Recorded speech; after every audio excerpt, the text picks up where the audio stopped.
Start here. Thank you all for coming. Glad to see you all here. What I think I'm going to do to begin with, just so I can use this light over here, I'm going to go through some of the, just talk about some of the things that I brought here tonight, okay? And I'll just start with this light here. I brought this.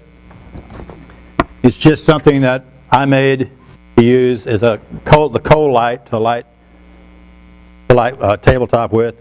And all it is just little sockets that you get at Home Depot, and it's the little Y sockets. I got 3 of them here. It gives me 4 lights, and these are small lights. In here you get brighter lights if you want some bigger ones. These are all household lights. You just need to get the daylight the daylight bulbs, okay? And they have them at Home Depot. All this comes from Home Depot. The socket and everything. And you can put this. I have a little soft box there. I actually can put this in there. I have it designed so I can just screw it in there and take the flash out. And so you can get a soft box and use it with this. It makes it really nice then, and you can get real close to your subject. Or you can get some kind of diffusion material like this and just hold it up in front of it like this, and it'll give you a real nice soft light. Of course, it's real low light, so you have to do a long exposure. It works really nice. And if you go to buy something like this, B&H, someplace like that, I think they start at like $250 for a 4-bulb unit. It's got a switch on it though, and this doesn't. But I'm going to use it here so you can see what I'm doing down here, because the flash is a camera flash and has no modeling lamp, so we won't be able to see what's going on. And so I'm going to use it over here for that. This is most of what we're going to talk about tonight. Just over my top like that.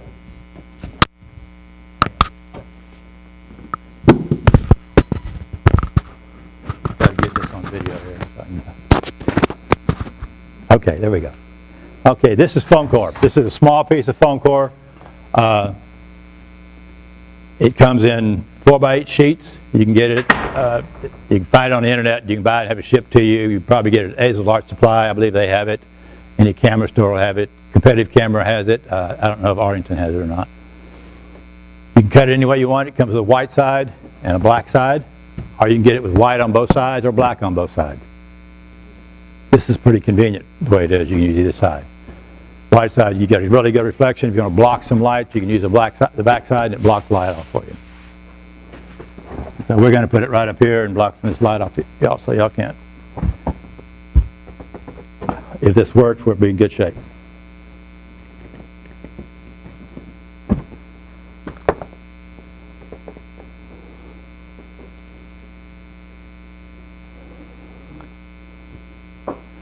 Okay, most everything I have here is used to modify light. This is the foam core I was telling you about. I cut this, put tape on it so I can set it on the table over here. You can stand it up and it doesn't fall over. You don't have to put clamps on it to hold it. It works pretty well. Gaffer's tape. I don't know if anybody bought it. It's just like duct tape, except a lot better. It's a cloth tape. Gaffer tape.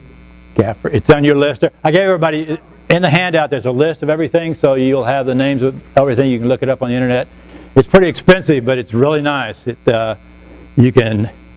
It peels off fairly easy, and they say it does not leave any residue, but I imagine it does leave some. Duct tape leaves a lot of residue. Yeah, you get it online, or any camera store. This brand, this is Sure Tape, A&E Sure Tape. This is probably not too expensive. I've found it at some of the hardware store. They may have it. I've never gone there to look. They may have it. And it'll probably be cheaper there. It'd be cheaper anyplace else. But it's about $13 a roll or something like that, $13 to $20 a roll. But it's real good. I use it all the time. I use it for everything. We use it to tape stuff down. This actually ends up in quite a few photographs I take. It's usually hidden, but it's there. But I wouldn't be without it. Along with the tape, this is Tack It. It's a putty. You can get this at Home Depot or anywhere. It's a putty, and I use it to stick things together. If you're photographing something that's broken, you can use this and stick it back together and get it photographed. If you have something that's kind of leaning over, you can use this and stick it, and it'll stay in place for a few minutes. I use the brick to hold. You use the brick to brace something against, like you're photographing dishes or plates or something. You can lean it up against this brick, tack it right here, and it'll just hold it just in place. It doesn't stick real well though, okay, but it's good. I use it quite a bit. This is cinefoil. I heard somebody ask here a while back about cinefoil. That's sort of what started me on this, bringing this stuff in, is some of our guest speakers and judges talk about using things, and then I hear people asking them, well, what is that? This is cinefoil. It's aluminum foil. It's painted black, so you can shape it any way you want. Comes in rolls just like aluminum foil. And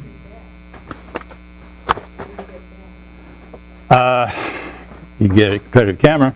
You can probably get it. You can get it on the internet. It's on the internet. It's called cinefoil.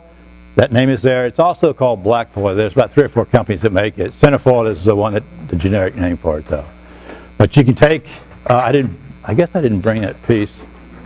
Let me show you.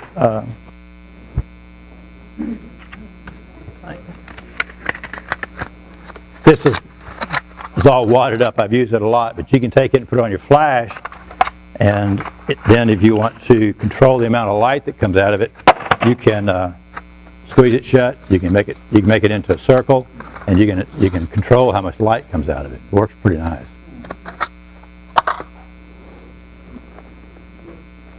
And you can also, it's also good for blocking light. If you're shooting on a tabletop, you can bend it and usually get it to stand up, and it'll block light if you want light to block off at some point. So it's really nice. And again, it's not cheap, I don't think. Okay, let's see what else do we have here. This is polarizing film. It's 17 inches wide. You can buy it 17 inches wide, and it's on a roll. You can buy it as long as you want. The only place I know to get this is on the internet. There's a company that makes this, sells it. And this is linear polarizing film. What you put on your camera, the round one is circular polarizing. This is what you would use if you want. What I know that it's good for, it's used for a lot, and you maybe use it for other areas, and maybe be able to experiment with it, but this is to polarize your light source. This is a light source. This will polarize the light coming off of it, okay? So we use it for, if you want to photograph a painting. Paintings have texture, a lot of texture, and if you put a flash on it, that texture just gets these little highlights all in it, and it just ruins the image of the painting. So we put this in front of our lights, and then we put a polarizing filter on our camera, and we can take every highlight off of there. And what else it does to paintings is it creates a great deal of contrast, and your colors really get real rich. You can make a painting look a lot better in the photograph than it actually looks. It's not too expensive. It's like 50 cents a foot or something like that. I don't know. This is like foam core, except it's gator foam, and it has more wood pulp in it, and it's real sturdy. And you can cut it with a knife. I actually cut this with a Dremel probably, but you can cut it with a knife. And so it's a big sheet like this, and I just cut it out to frame it. It's real lightweight and it's fairly sturdy. Foam core won't hold up using it like this. It'll bend and break pretty easy. But you can buy frames that'll hold this, but they're not very. I have some, but it's not very. But they don't last very long. So we just made these because they fit. We can make them fit this size. I don't know a lot about this film polarizing, but I can tell you this: that this polarizes light striking your subject coming in at a 45-degree angle. Okay, what it does, it blocks that part of the light. So if you use this, you lose. You know, if you use a polarizer, you lose a stop of light. This, you lose. This and the polarizer on your camera, you lose about 3 stops of light, because it blocks that light. So when you're out, what I was always frustrated with being out photographing the polarizer, and I was trying to polarize the water and get it nice and get all the reflections off of it, and it did not take it all off. And so after looking into it a little while, I found out that any light striking the water at a 45-degree angle and the ray slip to your camera, it blocks that. But if there's light coming from another source that's causing the reflection, it's not going to block that. So you put this light, if you're using artificial lights, you can put this in front of both lights at a 45-degree angle and take all the reflection off. I'll show you, I have some photographs on here of all these things, that the end result of using them. I'll go through those in a little bit. But I want to just kind of go through this real quick. This is countertop Formica. It's just a piece of it. You can buy it in 4 foot by 8 foot. That's the smallest sheet you can buy. But it makes a really nice sweep for a tabletop. It comes in grays, black, comes in any color you can get it. But it's real flexible, and you can make a real nice sweep with it. It's durable. You can photograph on this for a long time without damaging it. Let's see. This is the scrim that I made. This white material is Translume. You've got that on your list there. It's Translume. I found it in rolls of like 4 feet by 25 feet or whatever. You might be able to find it in sheets at some place on the internet. This is a diffusing material. You lose one stop of light using it, but it does block the light real nicely. Another thing about this Translume is it blocks light. It diffuses the light. You lose one stop of light going through here, okay? So you get nice soft light on your subject, but the light it blocks bounces back. So it's also a really good reflector. You can actually use this to bounce light back onto your subject. You get light source there. You can light it up with this right here. This is real nice, soft light. This is almost as good as foam core. Foam core puts out a lot more light than this does. This is just really a soft reflection of light back into your subject. And we'll try to use it here in a minute. I probably need to move on past some of this stuff here real quick. Okay, I told you about the brick. This is really nice. I use it all the time. If you want to prop stuff up, you want to hold things up or hold them down, you want to stack things on top of them, I wouldn't be without a brick. I know, I thought I wasn't going to bring this, but okay, I got to bring my brick. Sandbags are good. This is a small one. This is really nice for if you have a little pole like this. Is a extension you put on your light stand. You can put your light out here, your camera out here. You can put this on the other end of it to balance it out. It's a really nice little sandbag. All right, real quick, the equipment that I'm going to use tonight, I'm going to use Canon 30mm flash, 430 flash in this softbox. I use this Paul C. Buff CyberSync triggers for the flash.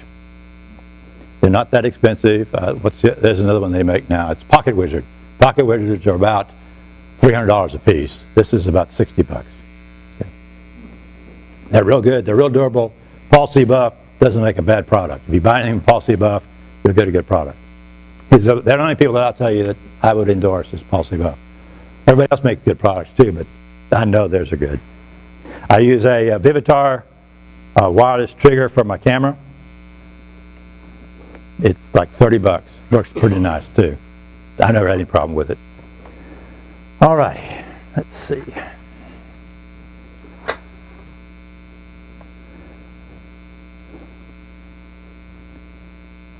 Let's talk about the light here just for a minute before I start using it here. This is a flash inside a little soft box. It's 20 by 20 soft box. Got the diffusion material in the front. You just want a stop of light, and so spreads it out, makes you a nice soft light. Just to refresh your memory on this, let me see this. A small light source creates a real hard shadow, a real harsh light. Small light source, like this right here. That's a very small light source. When you use this on a subject, you're going to get a real hard shadow. This soft box is going to create a nice, soft shadow, soft light. And one way it diffuses it, but that's not the only way it does it. The only way it does it is it's a larger light source. It's bigger. This is the light source you get there. This is the light source you get here. This is small. This is bigger. You can diffuse this, and it's still smaller. The larger the light source, the softer the light. no matter how much you diffuse it. If it's larger, it's going to be a softer light. And if you move it closer, it gets bigger to your subject. So we're going to put it right here, start and do a few shots here with this. With it this close, this flash, we're going to be able to shoot at f/16 at 1/60th of a second. Get my computer started back up here. Anybody have any questions or anything you want to say? Anytime you want to ask a question or say something, feel free to do that. I did miss something. This is important to me. In your handout, the second page has the elements of art elements, and their art and design elements. Yes.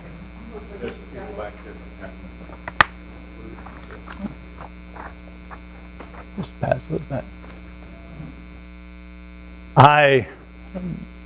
When I photograph something, I use those elements. I always see them when I'm photographing there. And everything you photograph, they're there. You just have to start recognizing them and using them to improve your photography. And I'm assuming that's what everybody's here for, is try to learn something, even if it's just one thing. You want to learn something that's going to improve your photography. If you learn how to recognize the elements of art, if you learn those and you use those, it will improve the quality of your photograph. I'm sorry, I keep walking around here. That will improve your photography, I think. And you really have to study it. You have to learn it. You have to look at them and see its line, its shape, its value. They're all there. Anything you photograph is going to be in there. You just need to recognize it and rearrange your photograph to enhance those things. That's going to make your photograph look better. Another thing I think that will help improve your photography is to remember, and I'm sure a lot of you know this or remember this, is that your camera records light. That's all it records. It does not record people. It does not record mountains. It does not record rocks. It records the light that's bouncing off. That's what it records. That's all it sees. It doesn't see a rock. It just sees the light that's coming back into the lens. This lens is built to attract that light and bring that light in and put it on your sensor. It brings in the light. Our eyes do the same thing. We see light. If you turn the lights off, all the color goes away. That color on there is created by the light that's in here. There's pigments in there that reflect those colors from light. But you turn the lights off, of course you can't see, it's dark, but there's no color there. Our eyes do the same thing. They see color, they see everything just about like a camera does, except we have a brain that interprets what we see. Camera doesn't interpret anything. It just records what's actually there. And our brain sometimes tells us what we want to hear too. It kind of lies to us and tells us what we want to see. For example, our judge last week was talking about how sometimes you focus in on your subject and you don't realize everything else that's around it. And that's what you're doing. You're focusing in on it and you're telling your brain, this is all I see. I don't see anything else behind it. You don't see all the dead limbs and trees back there that are behind your subject as you're shooting, but your camera is recording everything that's there. So, using the elements, looking at all four corners of your image, when you look through here, you've got to consider every corner of your image. No matter what you do, what's in there, what do you want in there, what do you not want in there. Alrighty, let's see. Off of the soapbox for the art elements. But that'll help you a lot if you learn those. I'll preach that every day. All right, let me get this thing cranked up. We're going to take a picture of this, my rock, okay? I started out trying not to make this tabletop something about product photography, but I'm sure everybody, when they think of tabletop, they think of product photography. And it's going to be about product photography, okay? So we'll just go ahead and look at it that way. And this is a product. Minerals and rocks are a big industry. There's a lot of people that buy and sell rocks and make a lot of money on them, okay? So this is going to be a real valuable rock, okay? It is valuable, okay? It didn't come out of my backyard. It's a valuable rock, okay? You want that? Yeah. It is kind of, yes? So what's your thought process on like why you put red over on that rock? Okay, what I'm doing here, I'm trying to demonstrate using one light and using foam core to light the subject, okay? So I chose the rock because my wife told me to use it. That's mostly why I took it. But it is light colored, and so it's going to be able to show the shadows and the darks and lights a lot easier than if we put a glass black base or something up here, okay? And glass black bases are real hard to photograph, and I wouldn't want to do that.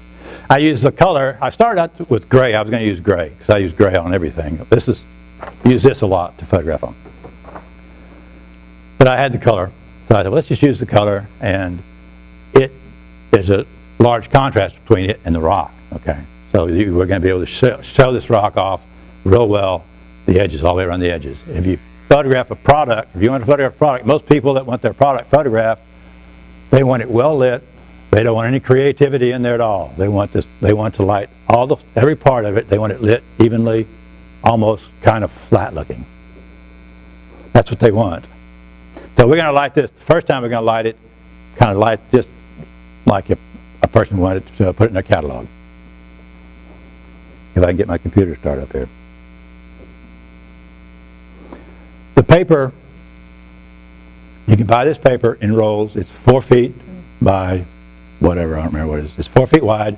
You get 4 feet wide, you get 9 feet wide, and you get 12 feet wide. It's seamless paper, comes on a roll, you can roll it out for like 25 feet or whatever. The small rolls and the 9-foot rolls come in every color you can imagine. The 12-foot rolls come in black, white, and gray. That's all you can get in a 12-foot roll of paper. All right. May have to reboot my computer here because it does not want to come up.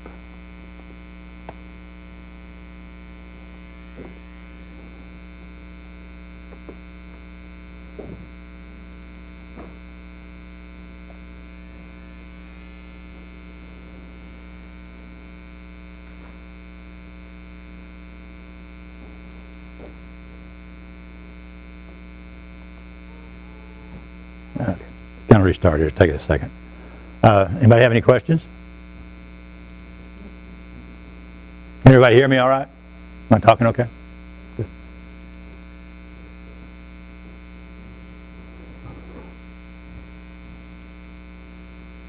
I use Canon. This is the Canon 5D Mark II.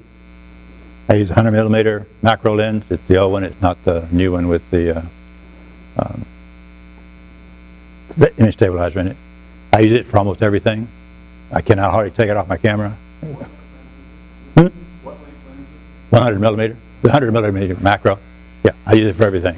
If I have to move all the way over there to take a photograph, I'll do it instead of putting a wide angle lens. It has very little distortion. I think an 85 millimeter lens has the least amount of distortion, and this 100 millimeter has very little distortion. If you use any wide angle lens, you're going to get some sort of distortion. You don't notice it a lot when you're photographing things that are organic shapes, but if you photograph something that's square, it has hard edges, you can see that it's going to pinch it in, pin cushion it, or it's going to get a barreling effect.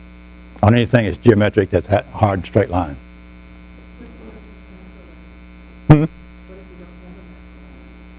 Oh, you don't have to. It's just the wide angle lenses, and the zoom lenses will do that, and that's what you have. But like I say, most of the time it's not a problem. But if you're photographing a painting, you want it to be square, and you don't want it bowed in or bowed out or anything like that. You want it real square, or anything like that that's a geometric shape, and the lines will change. If you're photographing landscapes or wildlife or something like that, you'll probably never notice the distortion. But I do macro work, and I just have got so accustomed to this 100 millimeter, I just don't want to use anything else. All righty.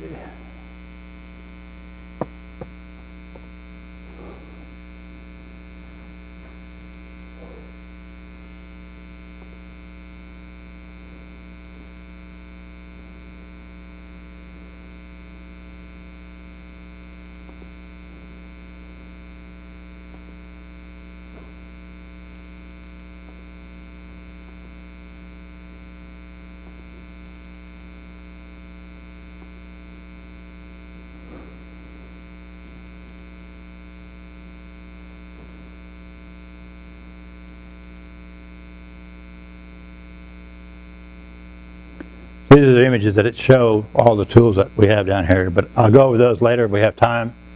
Right now I want to just do a few shots here. Go to our capture folder, turn the camera on.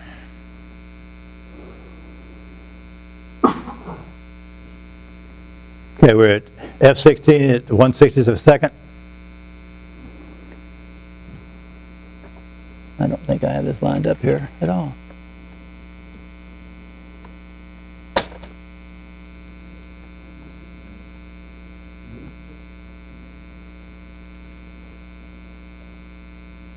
Okay, what I'm going to do is just take a shot and just see what we have to start with. I use a 2-second timer and usually a mirror lockup. That's pretty much.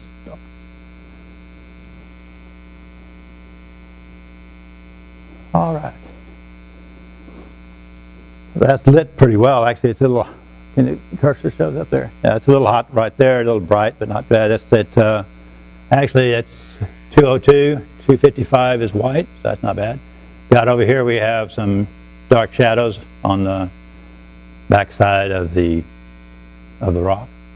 One thing I like about using one flash, you always have one direction of your light. You do not have, your shadows are always going to go, you know where they're going to go, they're going to go one way. If you put another flash over here, then you have two shadows you're dealing with.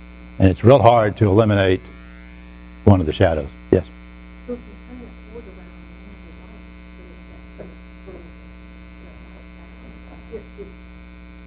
Yes. Mm-hmm. Oh, this light? No. This light's probably not having an effect on what we're doing. Yeah, this is like ambient light, and so it's not really having an effect. I just put it there so you can see this table as I work. Okay, as I put things up here. It's not really putting any light on here. If you can see, it's all dark over here. That's where that light's coming from, but it's so dark. It would probably put some light.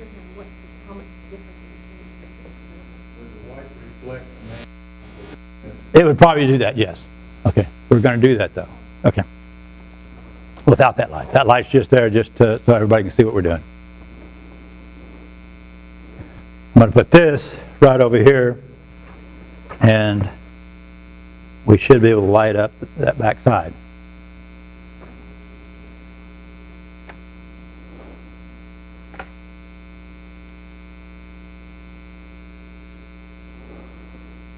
Okay, see the difference? Got a little dark shadow. Now that's nothing wrong with that. I think the shadows are nice to be in there. Okay, we've got, this is lit up pretty nice back here. Right along here, this probably could have a little bit of shadow there, not much. This seems to be lit pretty well too. What I think we'll do is I'm going to move this back around a little bit and light it, get a little less light on it. And I'm going to show you another item that you can use to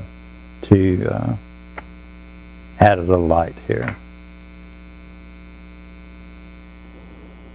Okay. That still has a little shadow, but it's not as hard a shadow. There's your hard shadow with just the one light. And we moved it around. And this is with the card right close straight at it. This is a white card a little out of an angle. And you have just a little bit of shadow back there. To me, that's acceptable. That's really good shadow right there. We are a little hot right up here, so I could move the light back just a little bit. I'm shooting this at sort of a front angle because we're shooting this as a product to be in a catalog, and so you want the whole front lit up. You don't want any real dark areas in there. Okay. Now that I've moved the card around to the back side, the front up here has gotten a little dark right here. And there's this area right underneath here that needs to be lit up, can be lit up a little bit. And there's a item here that here it is, that we didn't talk about. This is probably a poster board with shiny silver on the front. Okay. This is also a good way to create light. The difference between this and foam core is foam core gives you a real nice full light. This usually gives you like a spotlight kind of thing, like a flashlight. And see how, I don't know if we can get it here or not, see how it does. You can actually control it and put it in one little spot if you want to. One thing about this is that it is metallic, and it can create a blue cast where it lights up. If you got a nice warm subject, this will kind of cause that spot that it hits to be a little bit blue. So you always watch that if you're using this. What I'm going to do is find me some scissors here. And cut me off a piece here.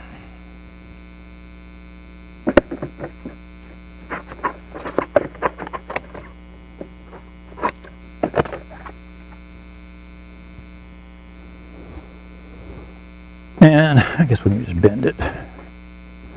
What I'm going to try to do is light up this area right here, right underneath here, and just right in here. And still keep this nice soft shadow right back here. I'm sure there's other materials out there that work real well. This is the ones that I know of. And we're going to set this like maybe right there. It may be too close. Let's just see.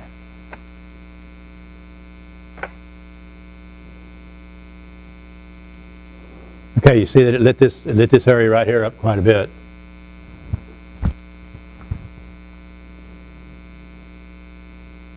This is your last shot. This is with that little piece of silver. Works pretty good, doesn't it? Yeah. We're getting a little bit too much right along here, I think. I want to try to get a little bit more here. So all you have to do is just move it around until you get it right where you want it. Right here. See what that does.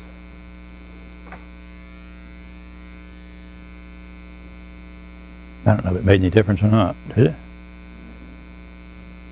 This is the last shot. Yeah. This is the last one. This is one before.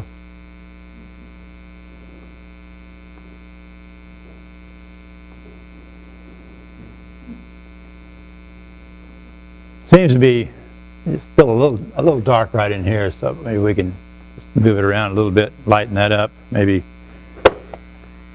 raise it up a little bit here. Move it right there. See if that's going to work. There it is. Okay. That lit it up pretty good. Now with a modeling light, you can see. If I have a modeling lamp here, I can see where all these lights are going pretty well. You got to keep the room real dark. But if I had a modeling lamp, I know exactly where this light source is coming from, and I can see it lighted up already. So you know where it's at. You don't have to keep moving it and guessing. Now you can, I think some of these flashes now, they do come with modeling lamps. Camera flashes do. Yeah. Right. Yeah. What is a modeling? It's you have a flash tube on a studio flash. You have a flash tube, and usually in the center of that flash tube there is a light bulb, just a 150 watt light bulb. Some of them are just regular household light bulbs.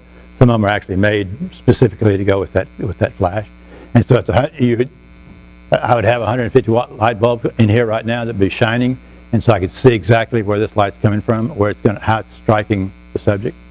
So when I moved it, I know exactly where my shadows are going and everything. And then when I put a card over here, it's going to bounce this modeling lamp light back. And so I could have brought that.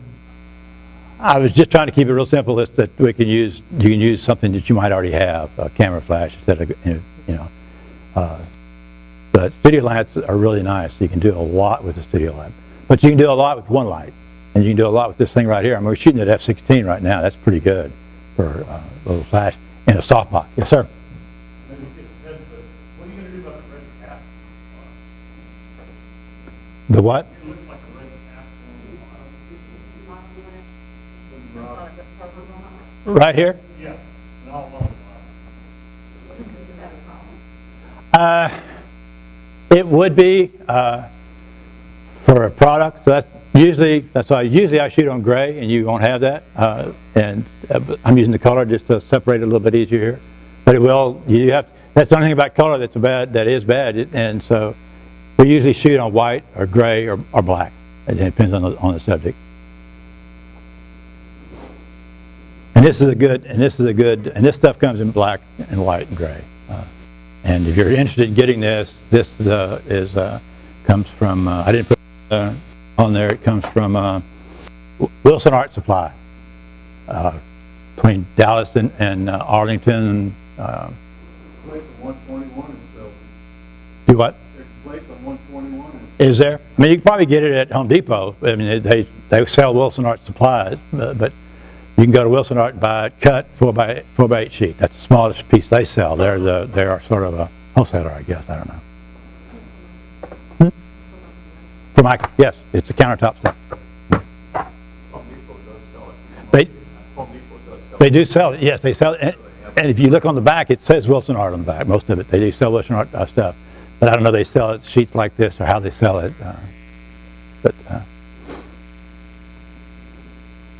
Okay, where was I at here? Any questions? Anything else? Okay. Without the red, okay, this is a good shot. Very observant though. Very good. So we're going to say this is a pretty good product shot that they can put in the catalog. You could probably come in and Photoshop and take that out too, I would think.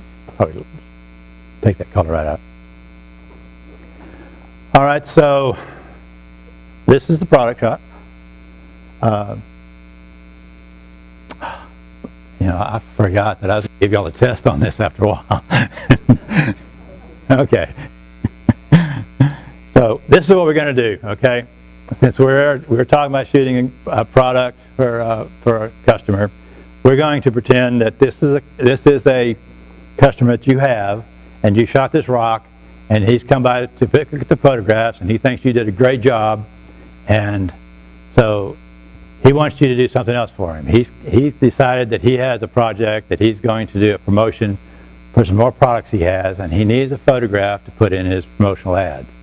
And he wants you to do it. He's going to bring you the material, and this is what the material is going to be. It's going to be 16 letters, handwritten letters, 2 photographs. One photograph is going to be, it's glossy, it's not mounted, so it's kind of curly up. The other one is mounted on a board. It's black and white. They're both black and white photographs. A lady's shawl. It's a tannish or peachish colored shawl with some embroidery in it. And he's going to bring you a sculpture of a woman's head and her shoulders. It's a bust. It's going to be a clay sculpture, what it is. Okay, about this tall, about this wide. Okay. While I continue here, I want you guys to think about how you would design that and lay it out to photograph it, because you're going to put it all in one photograph, this guy. Okay. So think about it, how you would lay it out, what kind of background you'd use, how would you put all those pieces together to make a decent photograph for him to use in an ad. And Shaw, bus, 16 letters, what else? 2 photographs, 2 black and white photographs. Yes. Mm-hmm. And you're going to have 2.5 hours to photograph it. That's all the time you get. You have 2.5 hours. He's going to bring it to you.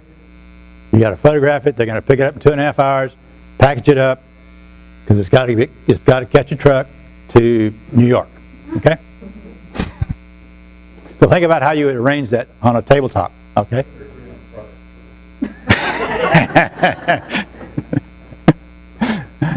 So give it some thought.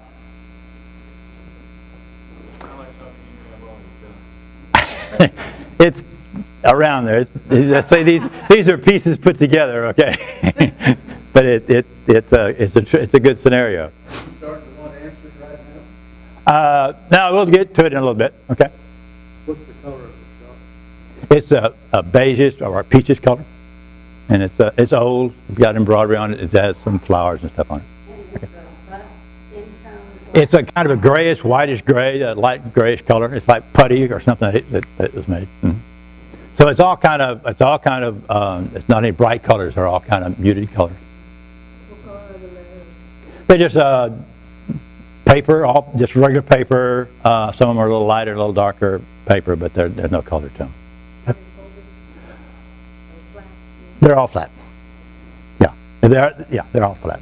Mm-hmm. Are they supposed to say anything specifically? They're handwritten letters. They're old letters written by one person to another, and so Oh, not single letters, but, No, letters. oh. Okay, letters written, Written yeah. letters. Yeah. Okay. We don't write letters anymore. At one point in time, everybody wrote letters back and forth. We email now. Not postcards, but letters. Letters, yes, they're letters. Mhm. What is Yeah. the objective? What are we trying to sell? These products.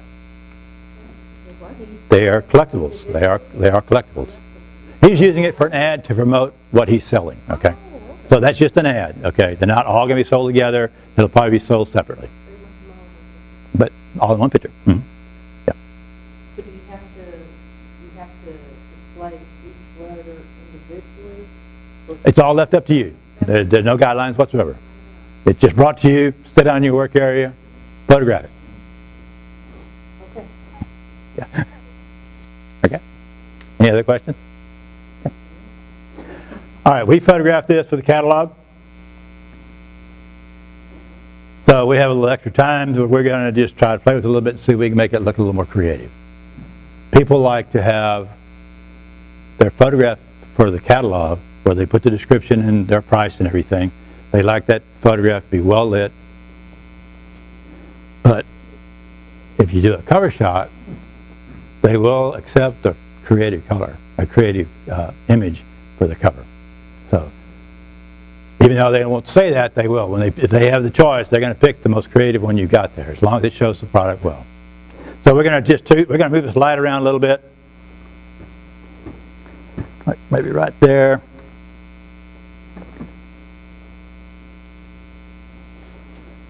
And if you look on here, you'll see this rock right back here, and right there's a hole.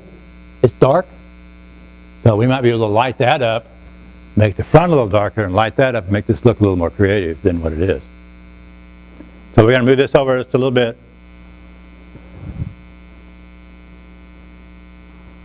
And we're going to take this thing out. Neat thing about some of these tools, you can just throw them away when you get done with them after a while.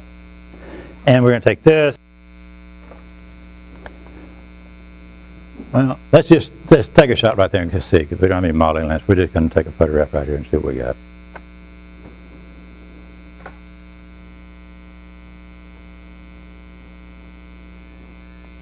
We didn't get anything. Okay.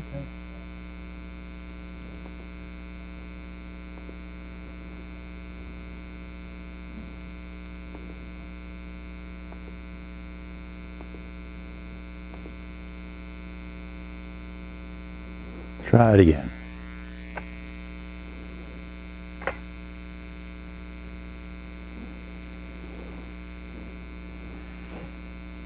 Flash didn't go off, maybe.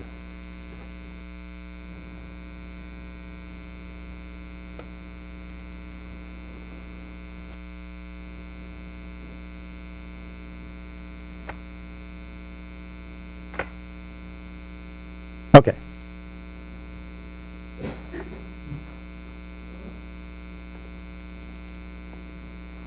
Hang on just a second. Technical difficulties. How many of y'all shoot tethered to a computer? Y'all do that much? Anybody? This is pretty common. It just loses connection for whatever reason.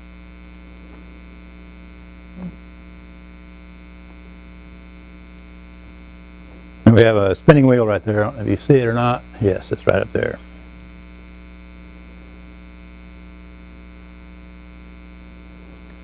What I'm going to do real quick is I'm going to just see if I can escape this and start all over.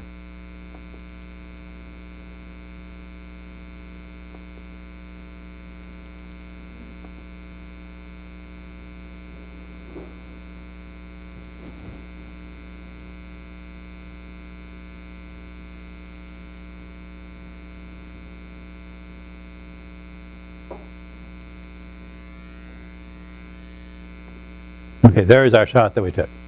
It did show up. Okay, you see what we've done? We lit this up, we lit that hole right there up, and we've got a little bit of light right there. Looks a little more creative. We got the light just draping across here, showing us texture. It gets kind of dark back here. Well, we're getting a little creative, so it's not necessarily a problem. We can light it up, but if I don't know that it's we're going to end up with what we had. Okay, we're going to end up with it looking similar to our catalog shot. Put that right there. I'm going to use just a small section of it right here instead of the large section.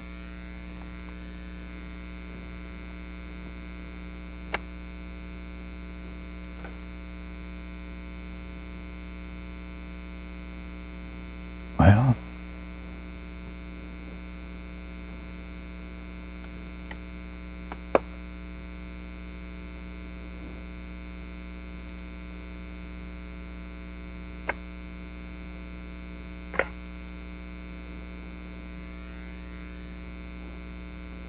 okay, I lit it up pretty well. What we might try to do, if I can move it out a little bit and let this kind of go dark and just lighten this edge here up and let this fall just a little bit darker, if we can do that.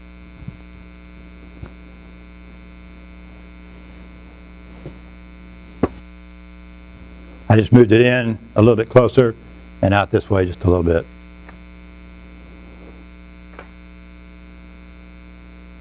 And it's still lighting it up quite a bit, isn't it?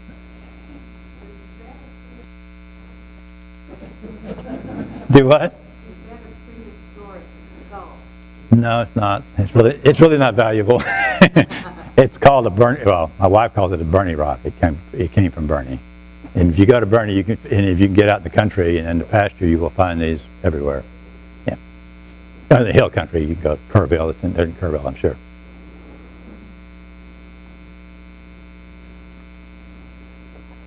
Okay. Let's try it one more time.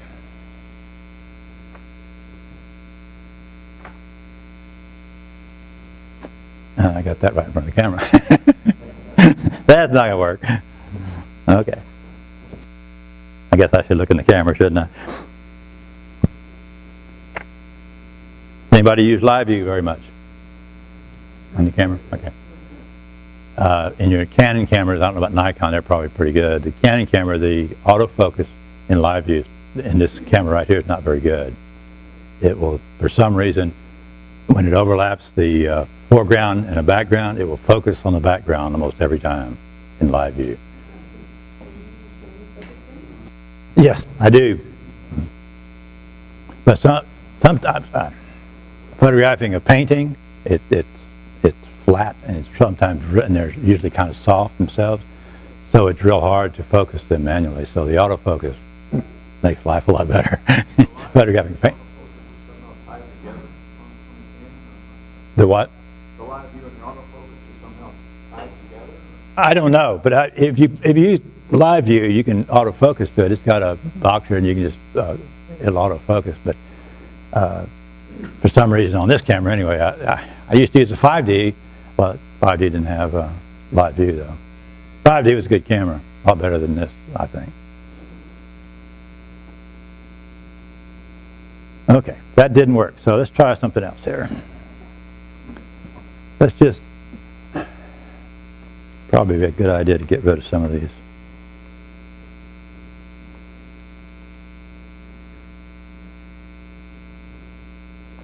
You know, what we could do is just go ahead and take even more light off this thing. And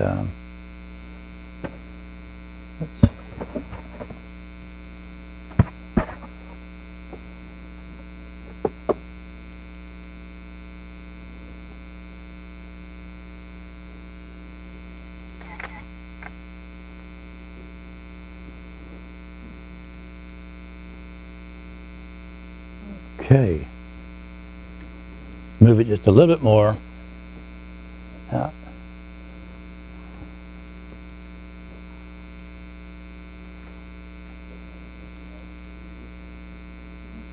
Okay, that looks pretty good. We're gonna. What I'm thinking about doing is, say we're gonna do the whole rock's not really good for the catalog for the cover. So if we crop it right along here and just use this part as for a cover shot, just cut the rest of it off. But I might want to get just a little light back in there if we can. If I can do that or not, I don't know if I have enough light here to do that. Let's just see.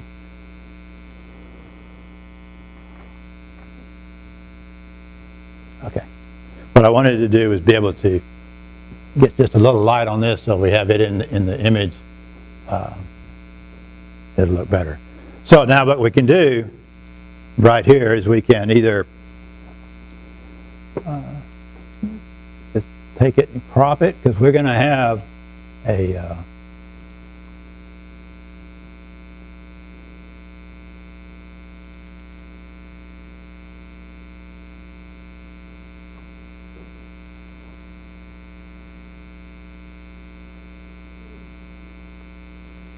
okay, what we need to do is turn the camera and shoot a vertical, move in a little closer and shoot a vertical, because what you'd want to do, let me just do that real quick here and see if I can get in a little closer.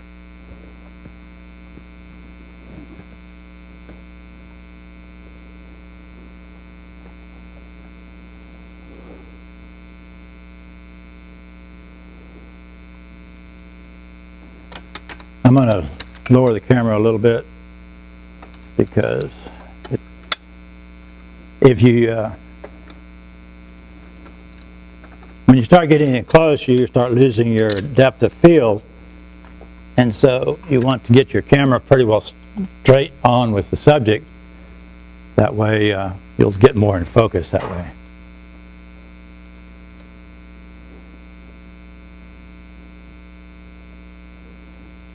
I would like to get those right there. Let's try that.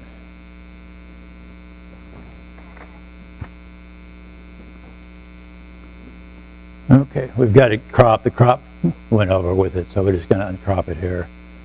Okay, so now we can crop it again and get, okay, it's 8 by 16. Okay, this is good.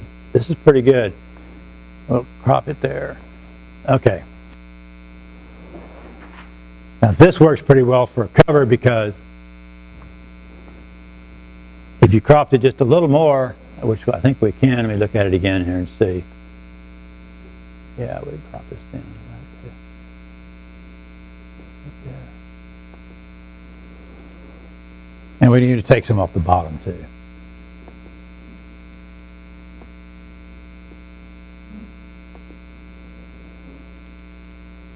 What makes this a good cover is that you have this red area up here. You can put the logo and the name of the catalog and any information you want to put in that red area.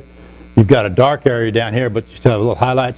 You can put light text down here, anything you want to print down here. A lot of catalogs, we look at them, they've got print across the top, usually print across the bottom somewhere. Well, this one has it all the way across the top. This one puts it right up here, and this company will always put that logo right there. And they usually have something, they may have something, if they have something else to say on there, they'll put it down here.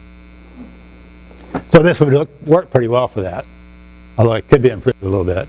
I mean, it's not a good subject, that great a subject. We're not trying to create art here, we just learn how to use foam core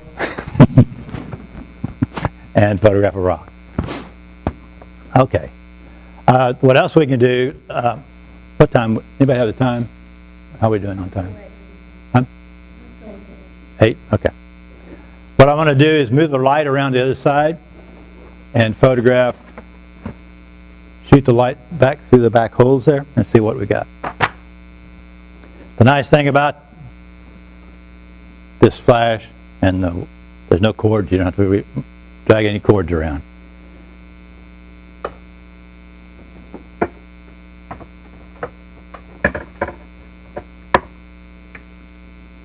A little tight area here. I knew it was going to be a small area, so I cut the paper down. Paper is usually 4 feet wide, and I cut it down to 30 inches to get it to fit, so we could fit in this area and work.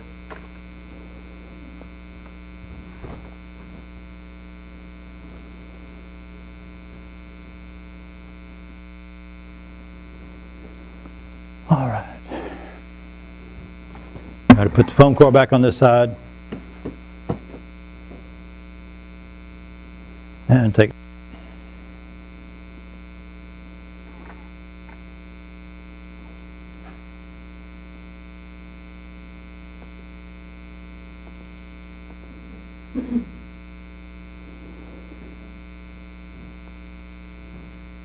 That actually looks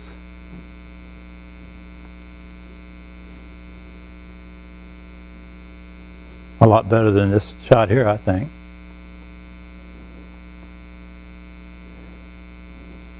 Let's see.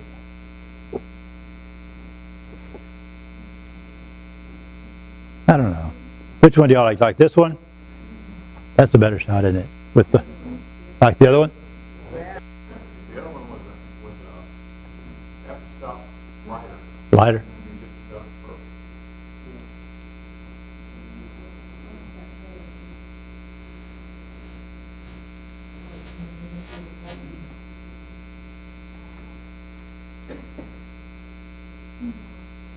for Too much? A little too much light, isn't it? Yeah. That was a, oh, okay, let's see.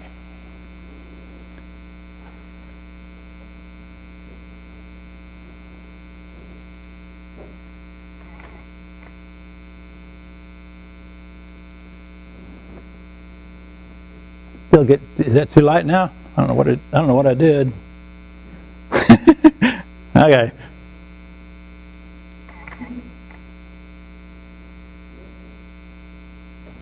That a little better right there? Yeah, you're gonna try. One more time right there.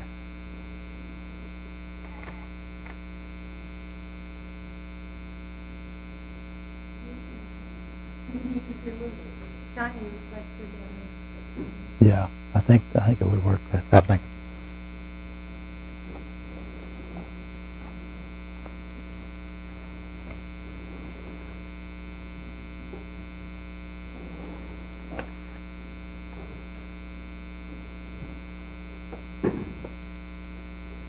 You've got to get it just right so the light that comes here has got to hit it at the right angle, and we just need to.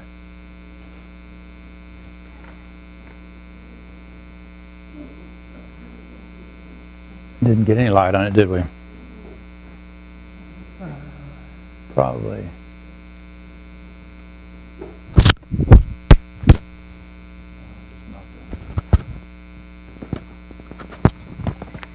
Mic off here. Still not working very well, is it? Okay.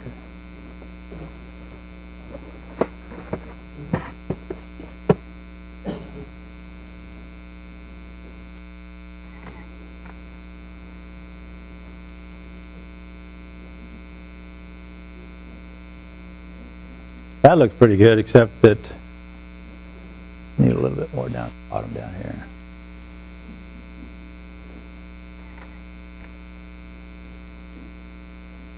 How's that look? Okay. All right. There's one other thing I wanted to show you that I think is we're photographing a white rock, so it works pretty well.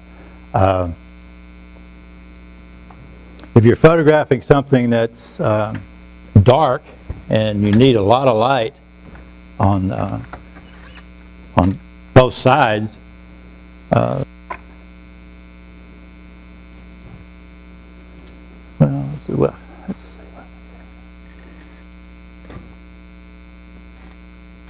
I think we'll just not use this light here. We'll use this one over here. If we can get it to work. Give me a second to plug this in. And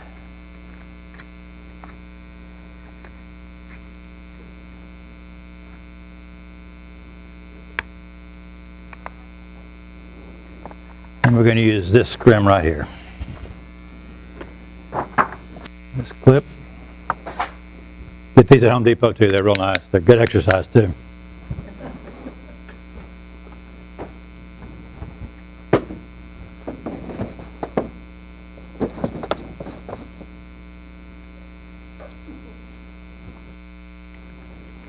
Okay.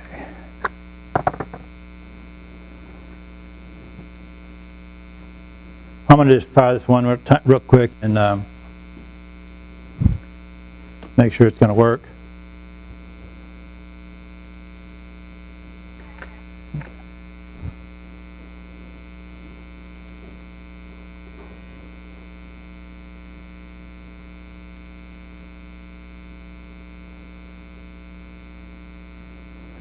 All right.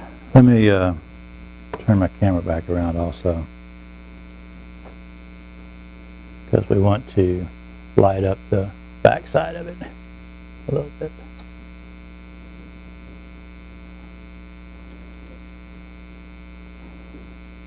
So far what we've been doing is we've been shooting the light all the way through the diffusing material, so we lose a stop of light, and the light coming through here was hitting this side of the rock, and it's also hitting this, bouncing the light back on it. If we need more light coming from this side, say where you're shooting something that's black and we're not getting enough light on this side, you can actually, I'm going to do this by hand here, hold this. You can actually, you need to make sure that you're not getting any light on the subject, but you can actually move this back, place your light so it passes, so some of the light passes by there and strikes that, so you're getting one more stop of light going to that side over there. You'll follow me? Okay. It didn't work. All that for nothing.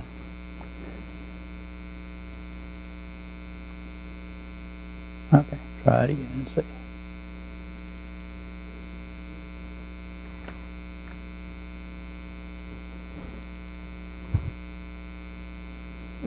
And we just not getting anything, are we?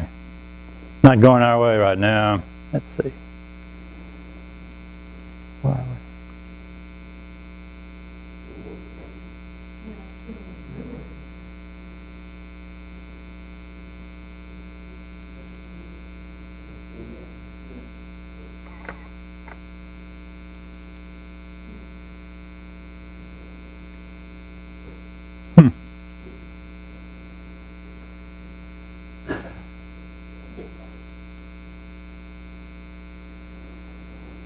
Okay.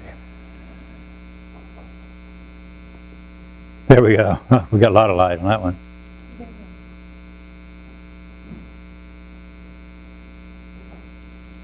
Not sure why it's taking so long to do this. While it is, though, y'all been thinking about your project? Got it worked out?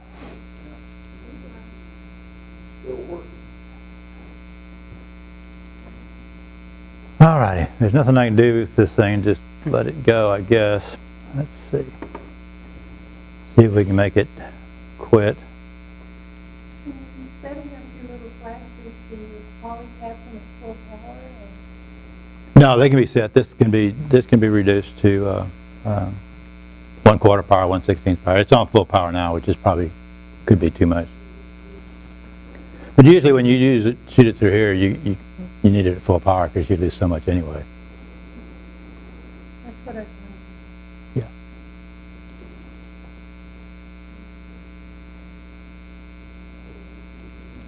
The studio lights all have controls on them. Depending on what kind of studio lights you have, they have what they call a monolight. It's a light that has all of its power is built into it, and it sets on a tripod and has just an extension cord that goes out and plugs in, and you have all your controls on it.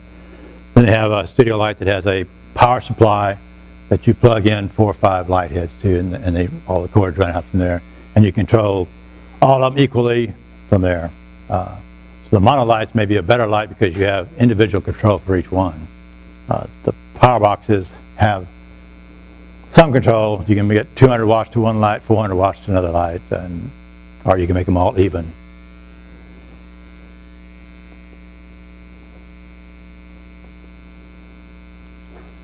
But what's nice about digital photography is you can experiment with this and you get your results right away. You don't have to use, before digital, a commercial photographer had to shoot everything with a Polaroid, get a Polaroid to use to get an idea that he's got it right. And then you're not sure you had it right because it's usually a black and white Polaroid that backed and hooked onto your camera, and you shot a Polaroid so you could see it instantly. And but now with digital, it's just so much nicer.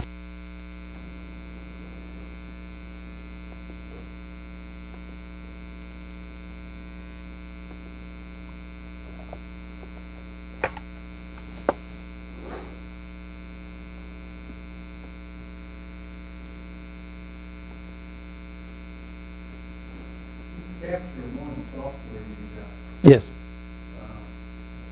if I just bought that software and stuck it on my computer, I can put my camera up to it and see it on my computer as a photograph.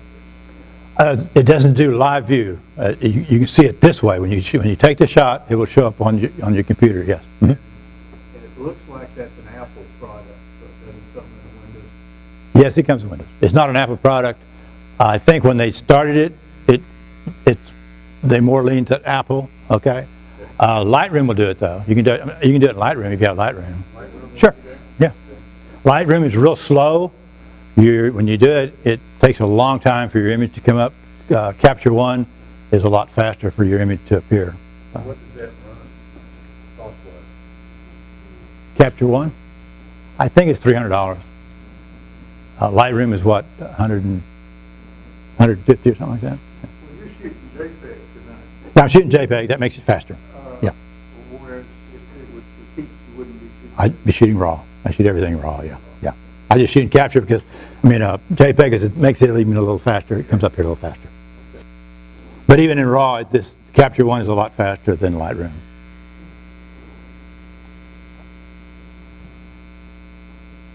But it has its own issues too, so it's not a perfect software. I've had,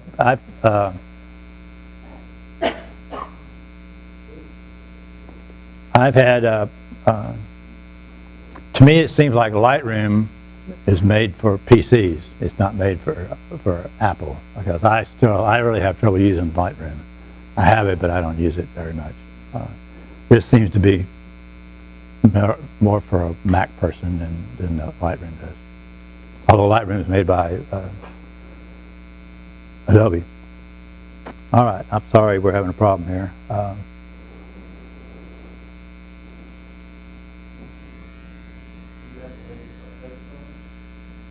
Do what? You have the latest updates. I worked on a girl with her computer. Mm-hmm. We did all sorts of weird things. We updated and worked. Update. You know, like, you could get Capture One. They updated. Yeah. No, this has not been updated. No, this is 6. Well, I mean, just get updated. The updates, yeah. Adobe do updates. I recommend that for everybody. Yeah, you're probably right to do the updates. Yeah. The only thing I know is that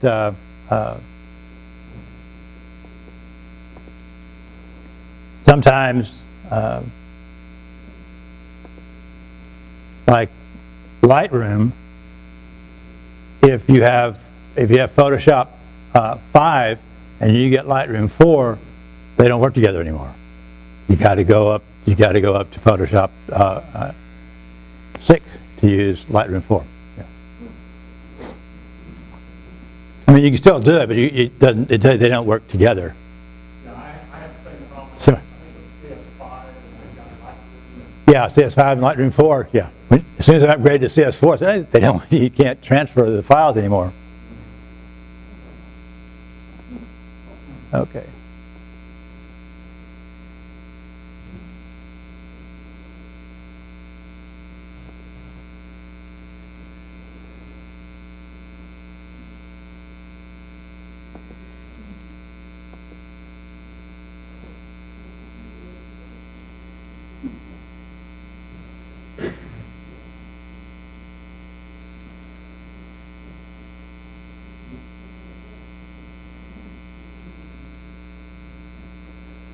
Well,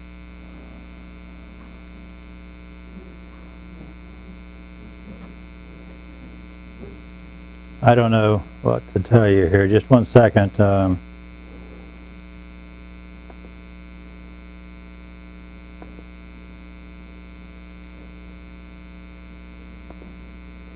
I'm just going to reboot the computer. I think we'll just do that.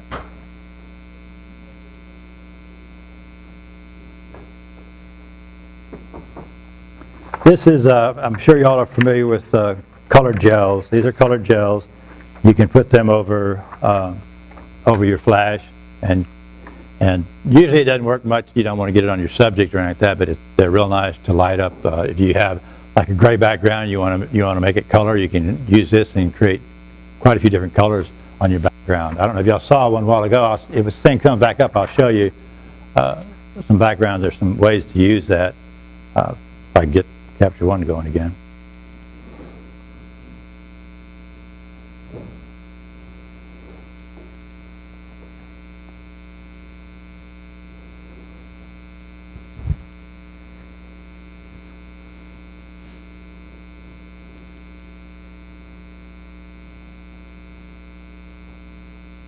I didn't bring this tool, but I don't know if y'all are familiar with it. Anyway, they make a stand that is like a light stand here, except it's called a C-stand. It's really sturdy, and it comes with a bar like this, and you can put this on here, and it sticks out, and the stand is so sturdy it holds it.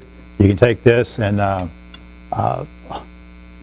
like I have this roll of paper clipped on there, I could actually use that light stand and put the roll of paper right on here and hold it up with this and put it any height I want. I just forgot to bring that part of the stand. But it's called a C-stand. They're really good and sturdy. You can take them anywhere, and they're a lot better than a light stand.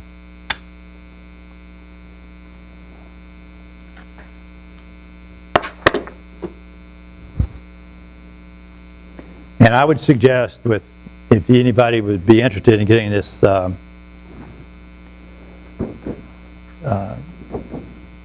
this material, whatever it's called, can't even think of what it is now, Transloom. You could buy, a group of you could go together and buy a roll of film, and a roll of it, and cut it in half and share it that way. This is really good stuff. You can make it that way. You can make your scrim any size you want. This was put on here with a double stick tape. It's a real high grade framing. You get it framing tools tape. It has a stick on both sides.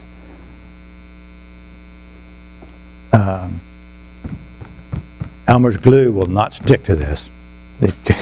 Just so you know, Elmer's glue will not stick to this ever, but that tape seemed to do it. I'm sure the other glues will too, but Elmer's glue will not stick to this.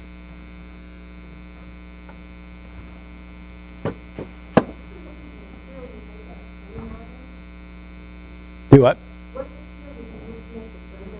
It's gator foam, called gator foam, or foam board. They may call it foam board now. I don't know. But Hazel Art they'll have small sheets at Hazel Art, and again, you can find it on the internet, or you can find somebody locally that sells it on the internet. The internet's great for finding stuff, but there's also a lot of old information out there on the internet when you try to search that you don't necessarily need. But it's really nice to find the tools you need. Okay.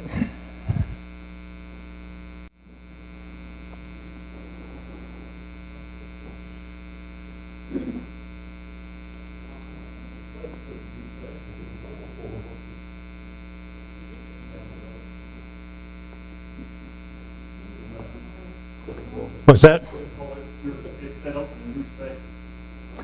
Oh, what I did is I deleted all the files, so maybe we'll get it to work just the way.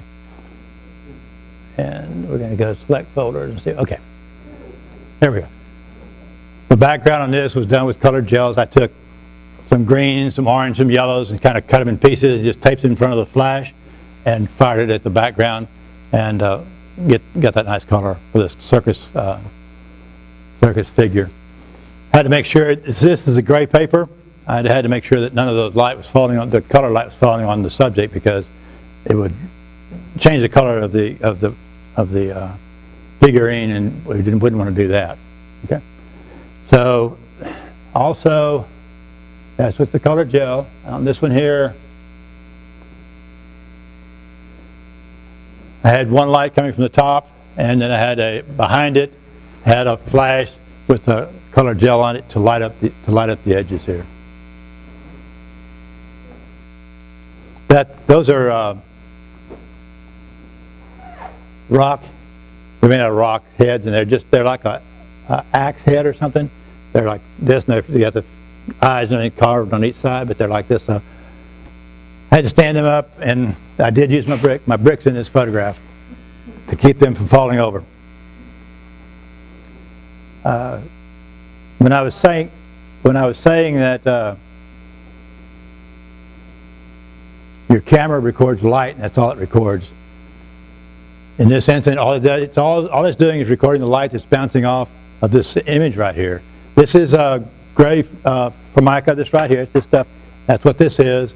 I lit it so that the top is black, and you create a small gradient all the way down to the gray. And this, I liked it this way, but you do tend to lose some of the lamp in the black area up here, the dark area up here. And this is for a product so that's going to be sold, and so the person probably wouldn't like that. So we just changed it a little bit like this. And all we did is add more light to the back. This is the same gray background, didn't move anything but the lights. And we just turned the lights and put them on the back. And so there's more light bouncing off of there into your lens, and that's what it recorded. That's the lamp, the same place, exact same place. Didn't move anything but the lights. You said, Yes, it is. Formica, just like this paper. It just curled up just like this. Okay. With the background curled up like this, you can create gradients like this. You can make it lighter at the top and darker at the bottom, or darker at the top and lighter at the bottom. you said the way you do that was to have your light flat on top? Let me see what I've got here. This probably had a light on each side because that was there when he brought me the lamp, and I didn't change anything. So I have a light on this side, and a light above. They're all three in soft boxes. You can see right up here in the top, you can see light on those bars. Yeah. The highlight. I highlighted it so that it would separate them from the background. Okay. And that is a flat light. It's a flat light, just like this, hanging pretty much flat. Okay. And what I probably did was just tilted it back and had it shoot against the background. Okay. And you can create a real nice gradient like this with a light on top, and usually you have it tilted this way, and one on each side. You have to block off the light so it won't go in the background. And then this one, if you notice, those highlights are not that noticeable on the lamp anymore because I took the light off of it and put it on the background. But a customer that's wanting to sell this would probably choose this one because it shows up his lamp a little better. This is probably a $23,000 lamp. I lit the lights. I used what you do is you drag the shutter. I fired the camera, set the camera on like 1 second or 1.5 seconds, and fired it. The flash went off for their 10,000th of a second or whatever. The lens stayed open for 1 or 2 seconds, and so you get the light from the bulbs that are in there. Gives it a little more natural look. But you have to turn off all your other ambient light. This light here would have to be off.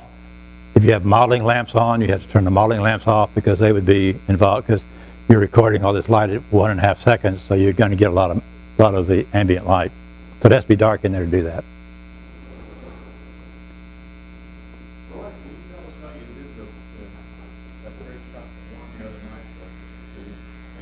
Oh, really? You want to hear about that? Okay. Let me do this real quick, and I'll go back to that. This is a painting. You see all the highlights here? Okay. You see them over there? You cannot photograph this thing without getting that on there to some degree. I don't care how hard you try. But if you use a polarizer on the light and a polarizer on your camera, this next shot will be the polarized shot. That looks a lot more like the painting. Actually, it has a little more color. It's a little richer color. If you're photographing, photographs, if you look at this one right here, it's kind of milky or whatever. It's got some reflections in it. Got some reflections right here. And I was trying to photograph this with just 2 lights, and I had them like this. This is laying flat on the table. I had the lights like this. The table was out here. Had them shooting straight across this way, so they just kind of scrape across it. And it wasn't working for that one photograph for some reason. It's an old photograph, and it's just turning that color. So what I did, I took the lamp, has to be at 45-degree angle or it doesn't work. I just turned it about a 45-degree angle, took this, held it right up in front of it like that, fired a shot, and that's the result.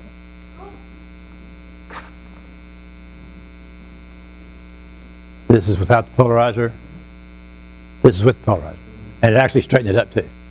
Magic stuff. That's good film there. Okay, what else do I have here? Okay, this is colored gels. They're plastic, it's real thin, like 4 mils.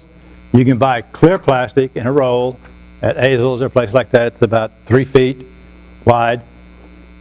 It's real good for creating reflections. You don't have to buy material, or black plastic makes good reflections, some whites make good reflections. But that clear plastic, you can lay it over anything and create a really nice reflection. This right here, this right here, this is a little jewelry box or whatever, about the size of my fist. It's on gray Formica. And I laid out this plastic over it and got a real nice reflection. You can put that over any color. You can put it over wood. You can put it over marble. I guess if you got some rocks laid out real nicely, you could probably put it over rock and get a really nice reflection.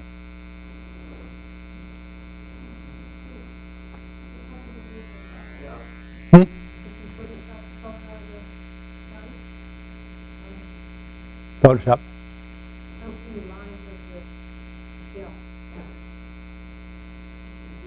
How far back does that gel go, she's saying? There's no into your reflection line. Oh, it's the plastic is about 3 feet wide, and as long as it's 20 feet long or whatever. So it goes all the way across here. There's no line. This is just cropped off for some reason. I don't remember why it's cropped off. All the way up the back also? No, just laid it flat. This is shot kind of down at the table. I shot the camera. You won't show the edge. No, you can do that. Now I've done it, and what you've got to do is your plastic will go back to your sweep where it starts turning up, and there's going to be a little bit of a line there. But if you adjust your lighting just right, you can just light it and it'll just fade away. Just fades away. It can be done. Yeah, it takes a little more time to get your lights just right. I'll tell you about this when I was talking about the guy coming and dumping stuff on you and tell you he needs it 2.5 hours. This was brought to me to photograph for an ad that's due that day. And he says, this is silver with gold plating, and this color in here is some kind of rosin, colored rosin, acrylic rosin, and so it's sort of transparent. And he says, I want it lit so this shows up, the colored rosin's in there. And I'm looking at him thinking, well, there's absolutely no way I can do that, because the light has to pass through it. So if I fire light from behind it, it's going to be just too bright everywhere else. There's just no way to do that. I said, you lift the lid up and light the lid up maybe. He said, well, no, I know you can do it. So he walks off and leaves me to do it. And so what I did is I got a piece of Formica like this. This was a lighter color. Had a little sheet about this wide. Used my bricks, stood them like this. Took the Formica, a little piece of Formica, put it up here like this, had another brick. I drilled 4 little holes in the Formica. Took one of these flashes, stuck it underneath there and fired a light right through those holes. Set that right on top of those holes. The bottom of it, you look at it, you can see some light here. The bottom of this is made the same way. It had this colored gel, this colored plastic in there, so I could fire light through that. I put my flash on full power. I knew I was going to get some bleed over. It's going to float. You can see right here, it's got pretty bright. Light was just coming out everywhere. So I kept moving it back, or moving it forward till the light was really right at the back of this thing, but I was still getting a lot of light coming out here. So I used this tape right here, ran a little piece of tape underneath here, stuck it up right up here on the edge, folded it back so I get just some reflection comes up here, blocked off all the light that's coming out from underneath it. Turned out pretty good. They're still using this as an ads for to promote their business. But that's how it's lit. So this, if you look at this without what I did, you won't see this nice rich colors in this. It'd just be real dull. Because if you light it from the outside, it doesn't work. So we had to light it from the inside. So luckily, the bottom was open enough to get some light through it. Yes, it's lit from the outside also. Yeah, this is lit. I don't remember how I did it. It's probably 2 lights on the side. It was made the same way. It's just like this stuff.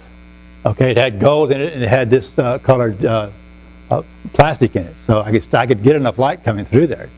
Light goes through this. If you lift this lid up, you can shoot light through the back of it and light it up real nice.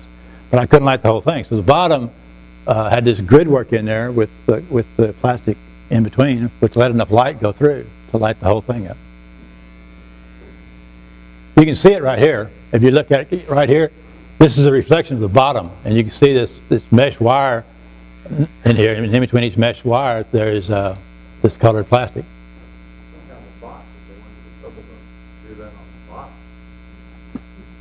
I don't know.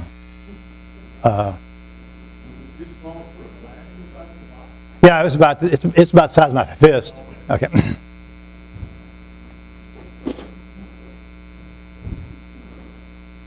Okay, that's the reflection. This is another one that we used. This is setting on black paper, and we just took the whole roll of the clear plastic and just ran it right across in front of it, bumped it up the tires, and got the reflection there. This is photographed in, it had to do it in, I think it was 3 photographs. We could not light the car, the wheels, and the tires all at the same time. You're never going to be able to light this much black and this light blue with the same lighting. So we set up lights to light up the tires, and then we set up lights to light up the wheels also. We used the foam core in front. We had foam core stuck right here, and we tilted it forward to light up these wheels. And then we had a softbox above to light the car, and probably one on each side. But we had to do each one of them separately and then put them together in Photoshop. As long as you don't move the camera, don't move the car, it's pretty easy for a Photoshopper to put those together. It's a scale model. It's about 8, but it is about 8 foot long. You can get in it, and it had a little electric motor. But it had 3 or 4 of them. I don't know what they made them for, but yeah, it's not a full-size car. But it's a pretty big car. I couldn't lift it up. I couldn't move it. I had to roll it down.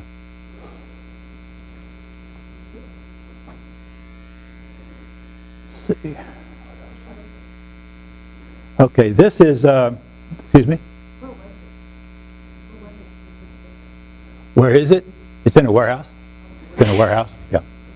Yeah, we took some, the 12-foot black paper and rolled it out. And we had trouble with it. We didn't have enough. When you do that, you have to get the back of the black paper. It has to be far enough away, or you're going to get some spillage of light on it. And we did not have enough room, so we were struggling trying to light the car without having some light fall in the black background. And if you look at it, you can probably see some of it. Right? I don't know if you can see it on this screen or not. But right up in here, it's probably like 22, and it goes off to 0. But a lot of printers, when they print, they're going to print 22 as black. It's still going to come out black. Oh, okay. Oh, okay, let's do that. We'll do that real quick. Okay, this is a good example of us narrowing our vision, okay? This fire hydrant, I drove by it every day for about 6 months. I thought that was the coolest fire hydrant in the world. Got all this peeling paint and yellow and everything, so finally decided I was going to photograph it. Go out there, take my camera out there, sit down and take a picture, and lo and behold, there's all this junk in my picture, all these trees and limbs, dead limbs, and brown dirt behind my fire hydrant. I thought, God, it's terrible. So I took it anyway, and I ended up spending hours cutting it out because there's so much debris behind it. But I was tunnel vision too. I was just seeing the fire hydrant and thought it's such a good photograph. Anyway, I cut it out. I've had it for a while, and I did. The picture frames were done for a brochure. They were just for a lecture. They're putting on a brochure for a lecture, and they were going to. It's about identifying fake art. So I did the frames for that, and I had them and I kept wanting to use them for something, so I decided to put my fire hydrant in there. And so I decided it needed to be on black and white. This is sand dunes in Monahan, yeah. Okay, I'll put it there. This is on a beach. This is a black photograph on a beach. And so I put there's 3 photographs put together. But a lot of design went into this, folks. This corner here is black. That corner is black. The angle is this way. This is negative space. This is all negative space, but it's different shapes. And it works. The whole thing is in balance. Even though it's kind of a weird photograph, it's still balanced.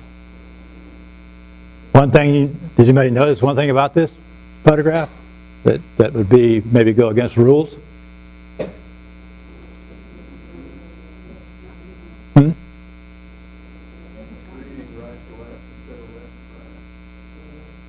It's even numbers. They're not odd numbers. Even numbers. 2 fire hydrants, 2 frames. So you don't always have to. That rule doesn't always apply. You can put two things together. You just have to get it. If you use the elements of art and you study them and you know how to use those, you can do this and get away with it. It's still balanced. Yeah. You don't notice that it's 2 and 2, that it's even numbers. So when I started it, and I knew it was going to be that way, I said, well, that's my challenge to make this work, having. That 3 verticals on the bottom and 3 on the top. Yeah. Yeah.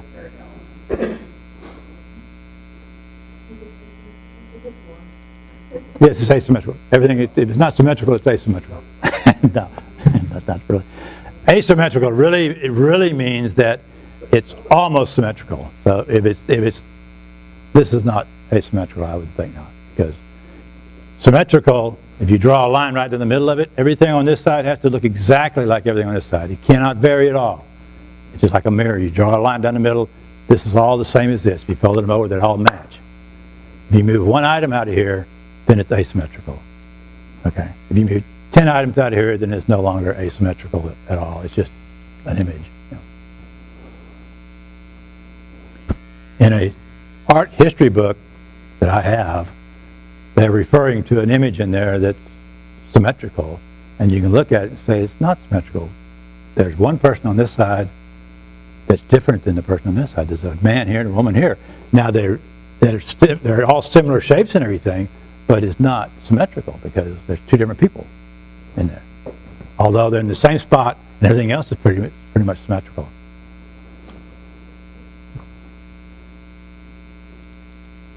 I want to show you this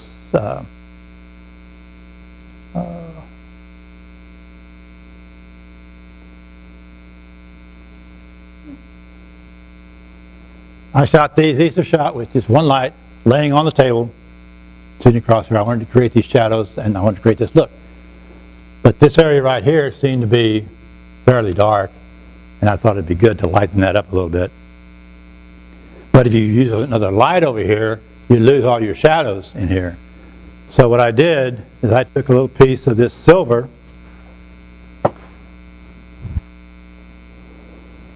I took a piece about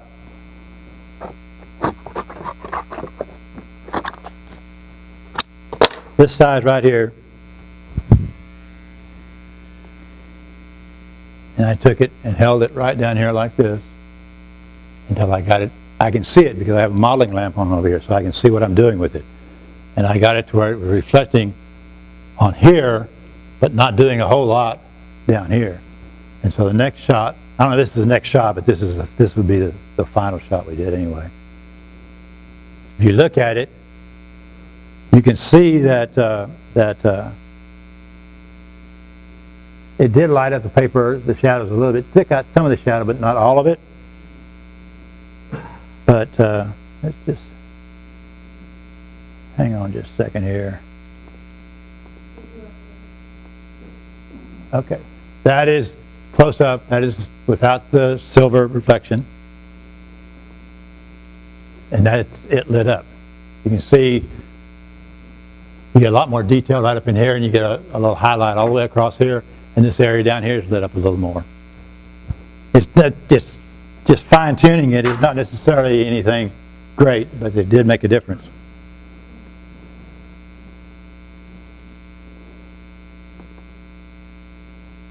I used the silver on this right here. Let's see. This is the first shot. If you look up at the top, am I on the right one?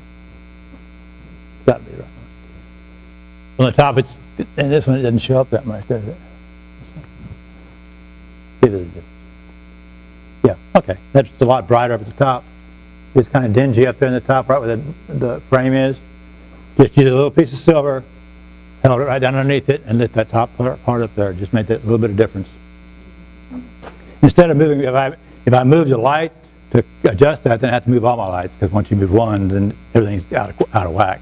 So just holding it up there, just solve the problem, and then I can move on. I think that's the end of it. Okay, this is where I use a tacket. This photograph wanted to curl up, but I needed it to be flat so we get the least amount of shadow. So I put a little piece of tacket on each corner, pressed it down, and got the shot before it popped back up.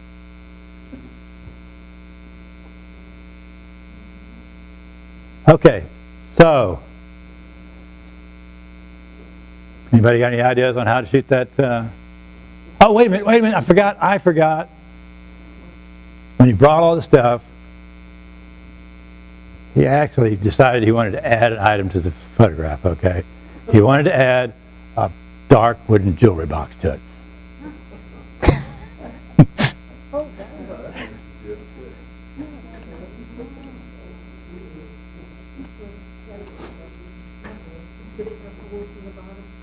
I do. No, he had me on the bottom. It did open up and it looked nice, but it's dark. It's dark wood. Okay, you've got to light the dark wood different than you did everything else, because everything else is real light. Anybody have a suggestion? Want to tell me where they start? Photoshop. No Photoshop. You got it drawn out. I got it drawn out? Okay. What would you use for a background?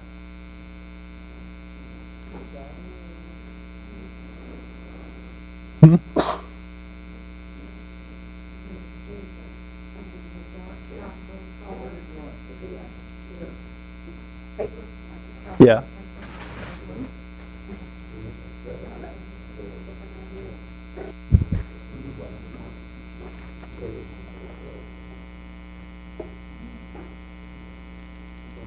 That's pretty good.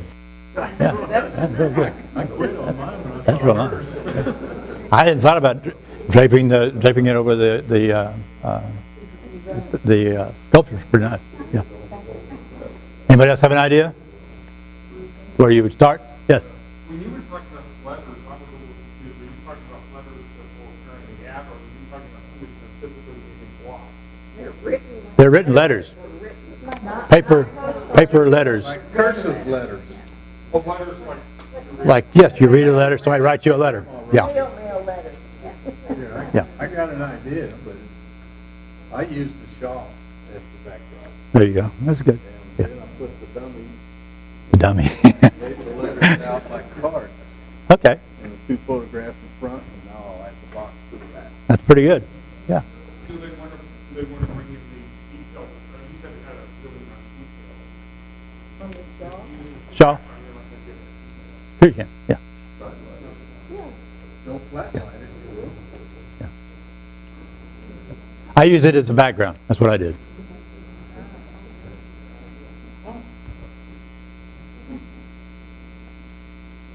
That's it right there. I use my brick in this too.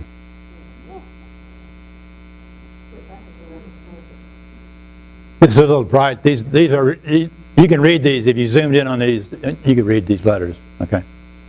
This is a black box, or dark. It was really dark. I had to light it up separately, or it wasn't going to show up. What do you want the photo for? These are all for sale. This is Renoir's art. Okay. Renoir is an artist, France, and he did this, and these are all his letters. This is his wife. This is a photograph of a painting he did of her, And that's her right there. That's the photograph of her. And that's her shawl. And it's all for sale. Yeah. Renoir. Yes, he's a famous, he's an impressionist. Yeah. And he made 1,000 of these things, I think. I don't know. I lit this with probably 4 or 5 lights. The biggest problem I had is when I wanted to, this doesn't create as much shadow in this thing. I wanted to create a little shadow here. I wanted the background to be a little bit darker over there. It didn't turn out this dark when they photoshopped it. I have a light coming this way onto her head. I have a light coming this way lighting these. Okay. And I have a light lighting the background.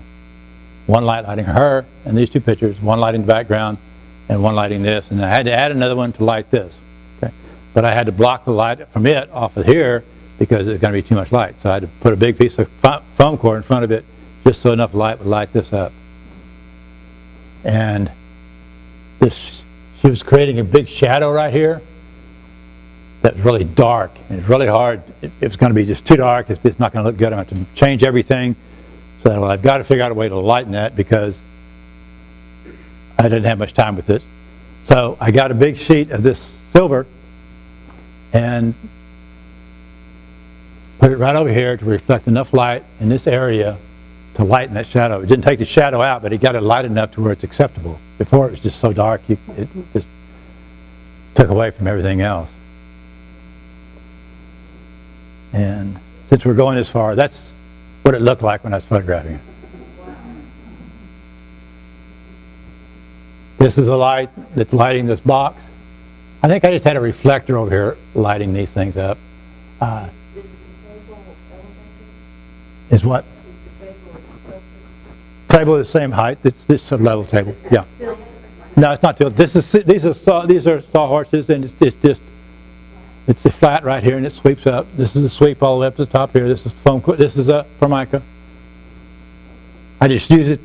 I didn't use it for anything. It was just there, so I set it on there. It does it. Well, from this angle it does because I'm using a wide-angle lens, so it's distorting it. Okay.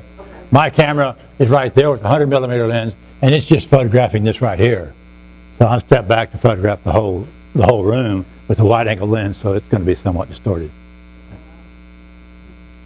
But I had a light with the snoot right here, lighting the background up here, and then I had a light right here that's lighting her up and falling over, and that's what's causing the shadow over here. But that silver card just took it out. Here's the silver card right here.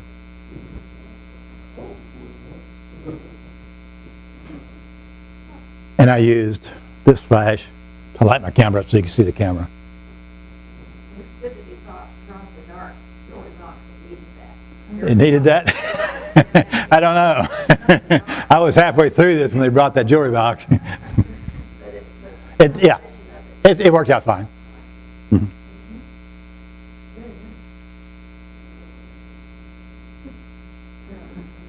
And I think that's about it. I got one more shot. Some of you may have seen this, but it's the best photograph I've ever done. It's this. This is done with one light. The light was back here behind me. It's actually bumping my hip here. It's a soft box like this. The background is a 4 foot by 8 foot piece of foam core, black foam core. I could probably touch it with my elbow. I have one round disc, gold disc, hanging right here in front of this lens. That's what lights the front of it up.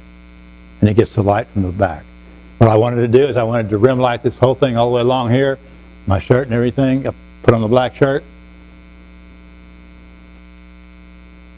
And I want just a small amount of light up here just to light up this, the bellows. This camera has a bellows. With a bellows on it? What is that? It's an R67, yeah, with a bellows. This is a 100, 200mm lens.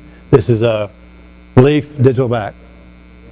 I was for a closed contest on portrait. Yes, it was, yeah. And it won, yeah.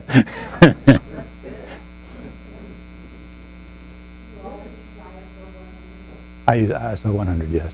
I don't change it. If I can't get it for ISO 100, I'm not going to photograph it. The glass is, this came to me at 4 o'clock in the morning, okay? To do this, inspired me, I have no idea. But I needed glasses, didn't have them. I go out in my backyard Saturday morning, I'm cleaning out shrubbery, and I find these glasses laying back there. They fell over the fence. I don't know how long they've been there. This is truth. This is the truth. I found those glasses in the backyard. So that's it. I had to do it.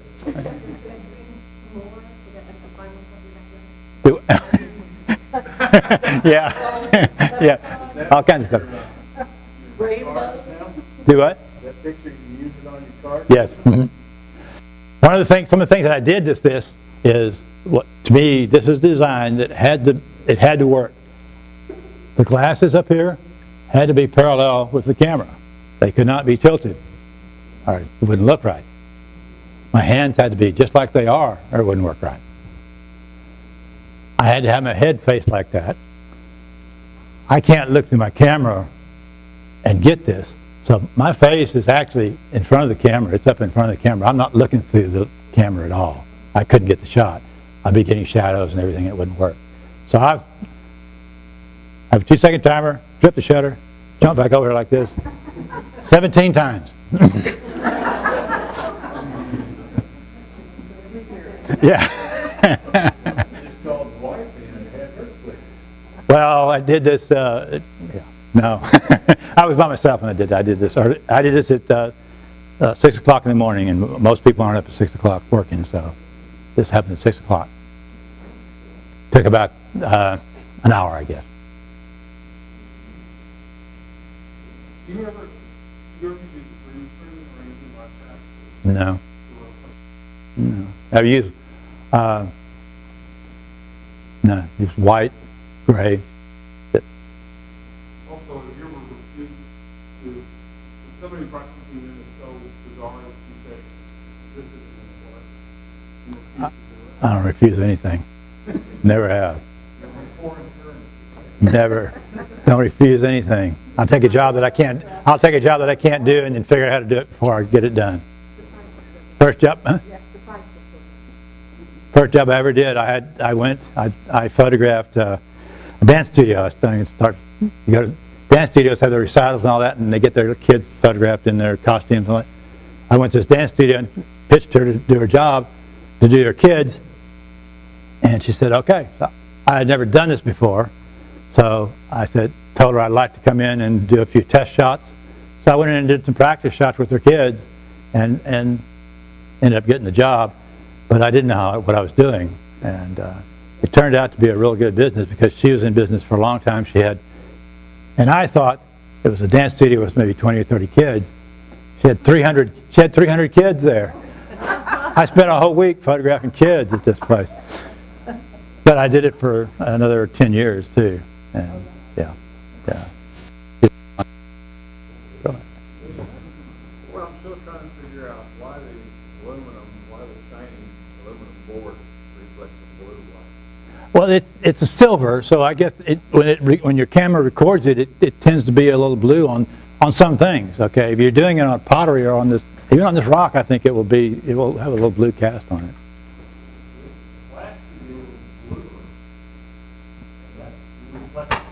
Yeah, it may enhance the light coming off of it, the flash. Yeah, but it will tend to be blue in some areas. Have you ever used any of your tabletop photography for stock photos? No, I've wanted to do stock photography, but I just haven't done it.